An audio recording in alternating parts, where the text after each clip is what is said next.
Solo Leveling is without a doubt the most hyped up and most anticipated anime coming out this winter 2024 season, but has it delivered? Solo Leveling is a huge title, right? It's an extremely popular manhwa that people have been raving about for years, so the expectations of this title delivering anything but epic standards is massive. As a guy who knows absolutely nothing about Solo Leveling other than it's a hardcore popular series, well, what do we make of its debut? You know, does it make an impact? Does it come out swinging? Will the anime adaptation of Solo Leveling break the internet just as it did before?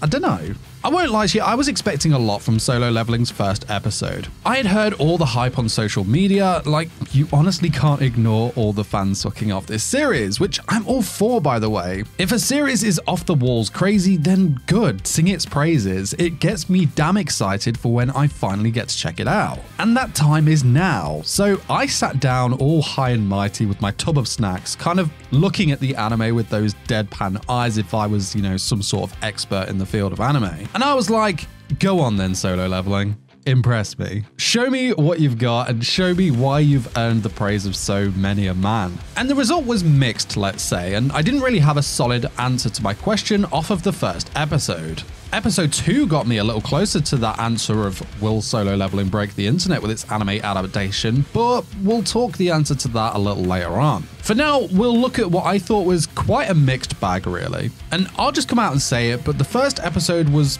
really quite slow. However, that was fine with me. As someone who knew nothing about the series, it was actually good to get some explanation of the core elements, the world of Solo Leveling and how it works, the cast of characters in the show, you know, who they are, where they are currently at, what is their drive, what are they working towards, and also a feel for what to expect from Solo Leveling as a vibe. So we find out that there is our world and there are these gates that appeared 10 years ago that connect to our world. These gates are like dungeons with monsters and magic, and some people on our side have superhuman powers of their own known as hunters. These hunters are sent to clear these dungeons so that the monsters within these gates do not gain access to our world where they would wreak havoc and destruction. Each of these gates has its own difficulty where the monsters are way stronger and the rewards are far greater. And to determine if a hunter is strong enough to take on this dungeon, they are all assigned a rank based on their power. These classes run from S class through to E class. We're then introduced to our boy Jin Woo, the protagonist of the series we shall be following throughout the story, and from one look at him, you can definitely tell where this guy sits. And yet, you guessed it, he's an E-class hunter. However, he's known by a pretty unfortunate title, that being the world's weakest. So yeah, poor Jin Woo is the weakest hunter there is. Even for an E rank, he is known to be at the bottom of the barrel. This guy joins in on these dungeons and is always getting badly injured and survives by the skin of his teeth. So why is he doing this? To be a hunter seems to be the worst job to have. Even the payout he gets are ridiculous in comparison to the risks he puts himself through. Well, it's pretty gosh darn noble actually, and it makes me cry a little. He puts himself through this hell so he can help pay for his mother's medical bills and put his sister through college.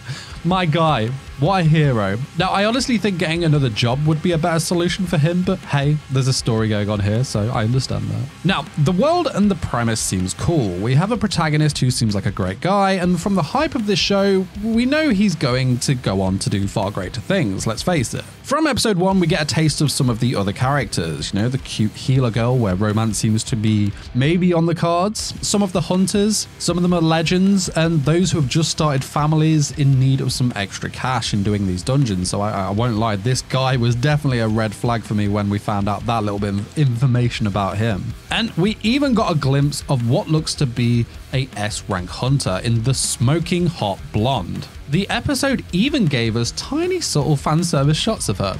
Cool. And we finally get our taste of action in the dungeon. And of course, we see our boy Jin Woo getting shanked by a lowly goblin and nearly dies. This is showing us just another dungeon raid for this guy and emphasizing his weakness, but highlighting his drive and character.